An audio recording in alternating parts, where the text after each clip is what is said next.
Hi friends, నమస్తే. ఈరోజు వీడియోలో నేను బటర్ చికెన్ చేశాను ఫ్రెండ్స్.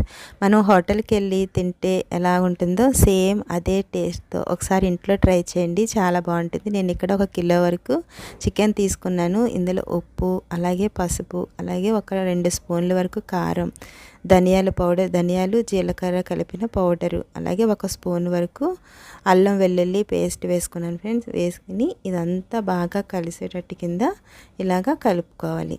చూడండి, ఇదంతా ఇలా కలిపిన తర్వాత ఇప్పుడు మనం దీన్ని ఒక అరగంట సేపు ఫ్రిడ్జ్లో అయినా పెట్టుకోవచ్చు, బయట అయినా పెట్టుకోవచ్చు. నేనైతే ఫ్రిడ్జ్లో పెట్టాను. ఇలాగ ఒక అరగంట సేపు పక్కన పెట్టిన తర్వాత చూడండి, మంచిగా నానింది కదా. ఇప్పుడు నేను ఇక్కడ ఒక 50 గ్రాముల వరకు బటర్ వేసుకున్నాను. అలాగే ఒక 2 స్పూన్ల వరకు ఆయిల్ వేసుకుని దీన్ని ఫస్ట్ ఫ్రై చేసుకోవాలి. చికెన్ని బాగా ఫ్రై చేయకూడదు, మీడియంగా ఫ్రై చేసుకుంటే సరిపోతుంది. ఒక 2-3 నిమిషాల తర్వాత దీన్ని కలుపుతూ ఫ్రై చేసుకోవాలి. చూడండి, ఇలా ఫ్రై చేసుకుంటే సరిపోతుంది ఫ్రెండ్స్. ఇలా ఫ్రై అయిన తర్వాత మిగిలిన చికెన్ కూడా వేసుకుని దాన్ని కూడా ఇలా ఫ్రై చేసుకోండి. ఇలా ఫ్రై అయిన తర్వాత నేను ఇక్కడ 3 ఆనియన్స్ తీసుకున్నాను ఫ్రెండ్స్, పెద్దగానే కట్ చేశాను. వాటిని దీంట్లో వేసుకున్న తర్వాత అల్లం, అలాగే వెల్లుల్లి కూడా వేసుకోవాలి. వేసుకుని దీన్ని కొంచెం ఫ్రై అయిన తర్వాత దాల్చిన చెక్క, లవంగాలు, మిరియాలు, అలాగే యాలకులు కూడా వేసుకుని ఫ్రై చేసుకోవాలి. ఇలా ఫ్రై చేసిన తర్వాత మూత పెట్టుకుని ఫ్రై చేసుకుంటే తొందరగా ఫ్రై అవుతాయి ఫ్రెండ్స్. అలాగే కరివేపాకు, ఒక టమాటోని ఇలా ముక్కల కింద కట్ చేసుకుని వేసుకోండి. ఇలా వేసిన తర్వాత ఒక పావు టీ స్పూన్ వరకు సాల్ట్ కూడా వేసుకోండి.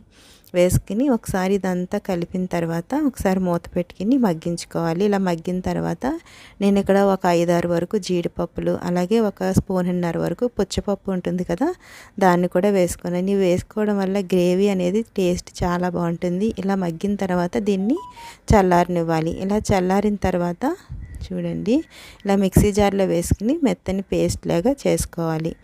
చూడండి, ఇలా ఉండాలి.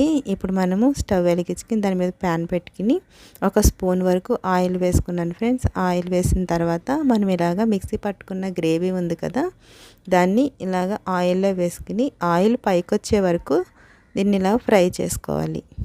చూడండి, మధ్య మధ్యలో కలుపుకుంటూ ఉండాలి ఫ్రెండ్స్. ఇలా ఫ్రై అయిన తర్వాత ఇలా ఫ్రై చేసి పెట్టుకున్న చికెన్ ఉంది కదా, దాన్ని వేసుకోవాలి. వేసుకుని దీని అంతటిని ఒకసారి ఇదంతా ఇలా మంచిగా కలిపిన తర్వాత దీని మీద మూత పెట్టుకుని ఒక 3-4 నిమిషాలు దీన్ని ఉడికించుకోవాలి. ఉడికిన తర్వాత కొంచెం 1 స్పూన్ వరకు కారం, అలాగే ఒక పావు టీ స్పూన్ వరకు పసుపు, అలాగే గరం మసాలా వేసాను. వేసుకుని ఇదంతా కలిసినట్టు కింద ఇలా కలుపుకోవాలి ఫ్రెండ్స్. ఇలా కలిపిన తర్వాత దీంట్లో నేను మిక్సీ వేసాను కదా, మిక్సీలో కొంచెం వాటర్ వేసుకుని 1 స్పూన్ వరకు ఆ వాటర్ని దీంట్లో వేసుకోవాలి. వేసుకుని దీన్ని మంచిగా ఈ వాటర్లో ఉడికించినట్టయితే చికెన్ చక్కగా మెత్తగా ఉడుకుతుంది, అలాగే గ్రేవీ కూడా మంచిగా పడుతుంది. ఇలా మూత పెట్టుకుని ఆయిల్ బయటకు వచ్చే వరకు కూడా దీన్ని ఉడికించుకోవాలి. మధ్య మధ్యలో కలుపుకుంటూ ఉండాలి, లేకపోతే అడుగంటుతుంది. ఇలా చూడండి, ఆయిల్ అంతా చక్కగా బయటకు వచ్చింది కదా. ఒకసారి కలుపుకోండి. ఇలా కలిపిన తర్వాత పచ్చిమిర్చి, కరివేపాకు, అలాగే కొత్తిమీర, ఈ 3 వేసుకుని ఒకసారి మంచిగా కలుపుకోవాలి. ఇలా కలిపిన తర్వాత మనం ఎప్పుడైనా సరే పచ్చిమిర్చి, కొత్తిమీర లాస్ట్లో వేసుకుంటేనే కూర టేస్ట్ బాగుంటుంది. నేను ఇక్కడ ఫ్రెష్ క్రీమ్ వేస్తున్నాను ఫ్రెండ్స్. ఇక్కడ దీంట్లో ఒక 3 స్పూన్ల వరకు వేసుకోండి. ఫ్రెష్ క్రీమ్ వేసుకుంటే బటర్ చికెన్ చాలా బాగుంటుంది. ఇదంతా ఇలా కలుపుకోవాలి.